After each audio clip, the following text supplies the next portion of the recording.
What happens when your favorite boutique builder decides to call it quits?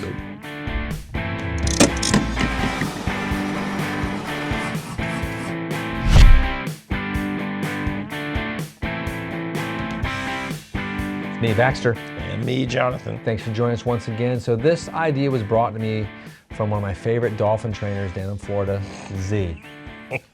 He has ridden that dolphin little caribou up here all the way and told us about one of his favorite makers, Froggy Bottom. Sent out sort of a newsletter. Froggy Bottom makes some of the finest acoustic guitars in the world. They do. And they started off in New York City. Now they're up in that sort of upstate area. But can I just say, before we go any further, yes, that I love his dolphin training website. It is. It's I think we have the link for it. I think we should put the link. Everyone should go check it out. Z is he's a famous dolphin trainer, and we love him. He's a great guitar customer and great fan and great impresario of guitars and small boutique makers. He's particularly a Lowden fan fish. Fan fish. Yeah, I know dolphins aren't fish, but Mammal. still, he's a fan fish. Can't call him a fan mammal. Marine mammal. Yeah, marine mammal. Ooh, salty again. But no, so Froggy Bottom's like they just put out a newsletter or a release, not a newsletter. They don't do that and send out like a text. But that they're getting close. They're not sure how the company's going to unfold in the future. Their CEO and founder is gotten to a certain age where he's not really working as much as he used to, and wants to maybe move on to the next part of his journey here on Earth and try some other things like maybe dolphin training. And the future is uncertain if someone's going to come in and buy it. I think it's probably for sale, but everything's for sale, it seems. Yeah. Or maybe it's not. So we want to look at like what could happen with them, but also what could happen and what has happened with lots of other companies in the past as we go forward. And we'd love to hear your thoughts and ideas on this as well, because it's pretty unique and it's pretty scary. It's pretty exciting. Good things can happen. Terrible things have happened as well. Let's get into some of the recent good ones, hopefully too. Okay. So Two Rock just acquired Divided by 13. And that's Two Rock's one of our favorite amp companies, obviously. Mac and Eli helm that little beast, and they just got Divided by 13, a great amp brand that is sort of, again, the owner was ready to sort of let it go maybe, but Two Rock stepped in and was like, hey, let us take that mantle and continue it. And he's like, cool, check is written, or maybe they did bearer bonds, non-negotiable, non-traceable bearer bonds. Just like in the newest season of Reacher. Oh, I was thinking Die Hard. $65 million in bearer bonds. How much was the bearer bonds in the Die Hard movie? Do you remember? I don't remember. I feel like it was more than that for some reason. Could have been. I still don't know what's going on in season 1 yet, because I've only watched 2 episodes. It's still confusing. It's just fun. He beats up a lot of people. It's cool. That's what I like to see him do. Me too. But so that's a good case, and we've seen sort of now Lowden, one of my favorite brands. They had sort of a bad to good case. They did sort of sell off their brand at one point to an investment group. Quality went dramatically down. Brand, respected, and then the Lowden family came back in and was like, hey, give me a bite of that. Just like took that little burger back. Which I always thought was kind of neat and fun, that like it goes, oh, it's Lowden, and then it's not actually a Lowden, and now it's back to like Lowden family, and George and his sons. And then they were doing better than ever, and so they had sort of had a nice sort of, because he's got his boys there and his family. It's very much a family business, which is awesome. I hope when George decides to go to the golf course in the sky one day, even though he'll never die, but when he decides just to live on the golf course, which he does a lot already probably, then his sons will just continue that on and keep crushing it, because they've got an amazing team. Easy. Gallagher's an interesting case. Yes. So Gallagher was the Doc Watson, the guitar of bluegrass. Yep.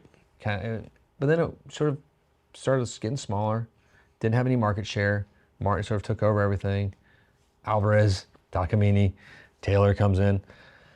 So they're sort of left alone in those early days of boutique guitarness. And then they pretty much close shop. Yeah. And then this strange young man comes back and buys it. And I would almost say they're better than ever. I had never really played a Gallagher that I was blown away by or really enjoyed until these newest ones. Isn't that funny? It is funny, man. And, we have met some of those folks, and they're super cool people at Merlefest. But yeah, they're killer guitars right now. I'm blown away by how good those guitars are. Yeah.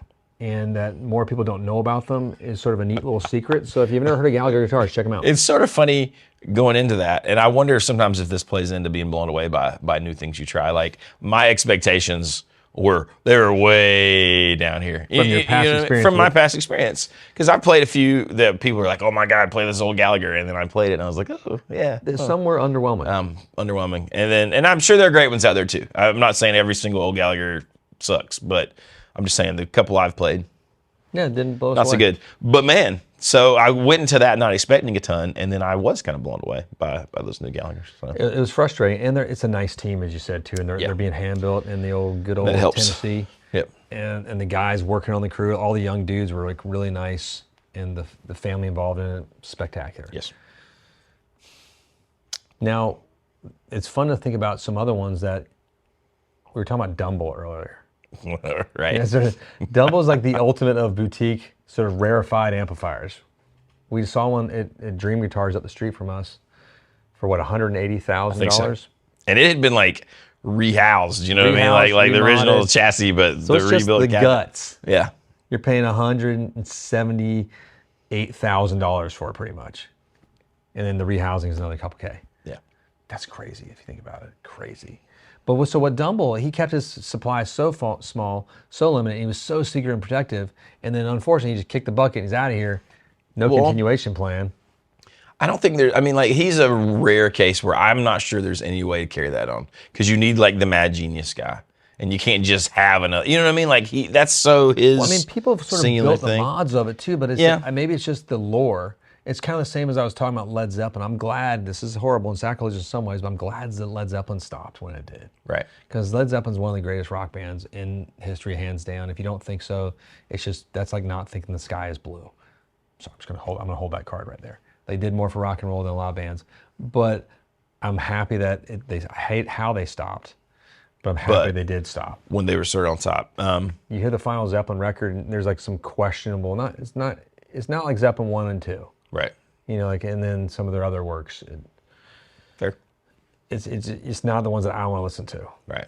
I want to hear. But you think like the Dumbles, right? He made them all for particular players.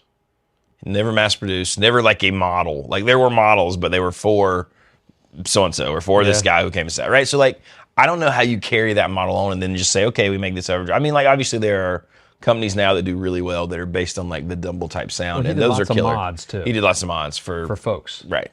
I know like Joey over at Fender's got some Dumble mods. Sorry, Joey, I'm calling you out. Nobody knows who I'm talking about unless you're Joey at Fender. But I think is King Wayne Shepherd that's got the Dumble modded Fenders. I believe so. Something like that. But I mean, rad. Yeah. But there are some good Dumble clones out there now. It's just, but like as a lover of these pieces and stuff, like let's say there are no Lowden Sons. Right. And I love Lowdens. Like I love them. I love one of my favorite guitars ever made. Would I prefer Lowden just to sort of go into, just memory, or would I prefer them to keep going?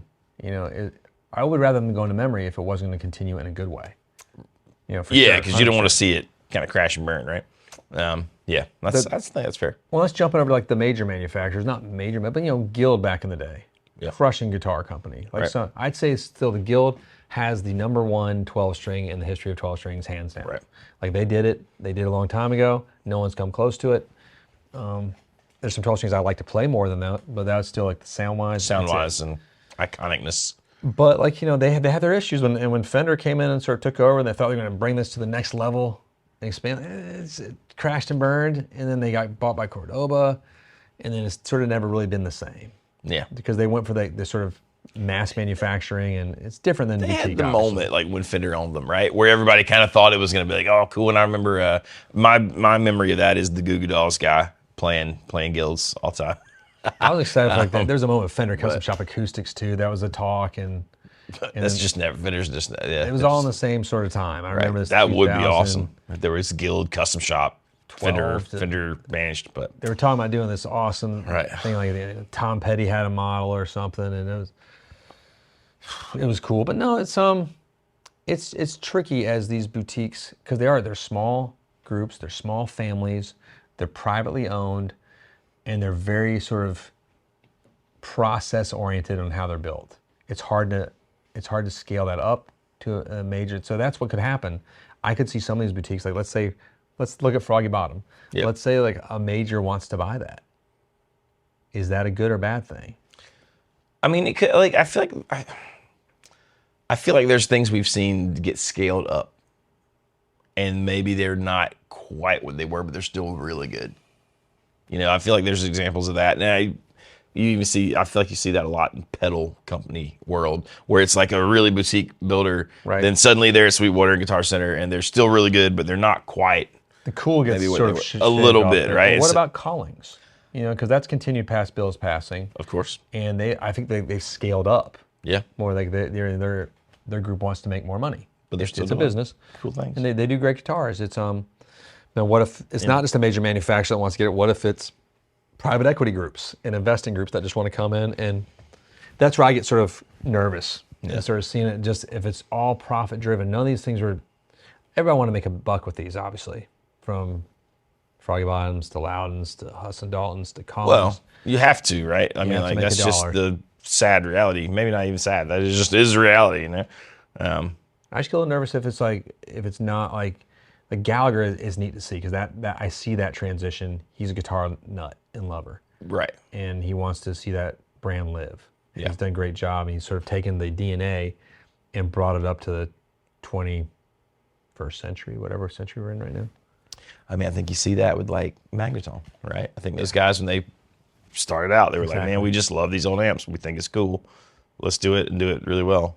And Dave Coltoy was doing it with Supro. He I- brought that up. He same- brought that out, same and sold thing, it man. off. You know? And he made his mint, and he moved on. And he crushed it. Which, But, and he's still, you know, I mean, I know they're under the umbrella he's of still there. Echo. He's still there doing stuff. He did his yeah. thing, man. Hats off. Some new Pictronic stuff coming out. It's just cool that like Supro was a dead thing. I remember seeing the old vintage ones in like the pawn shops and the old music stores, and now you got new ones. It's pretty tight. So it's a fascinating process, and tail and interweavings in and out. So we're hats off to all these small builders out there. We love what you guys do. We love when the guitars come through the shop and you play them. We love meeting you guys out there on the road sometimes as well. Yep. Keep doing what you're doing, and thanks for watching. Yes. Again, click like, subscribe. Hit the old bell. Enjoy your journey out there, and peace be with thee.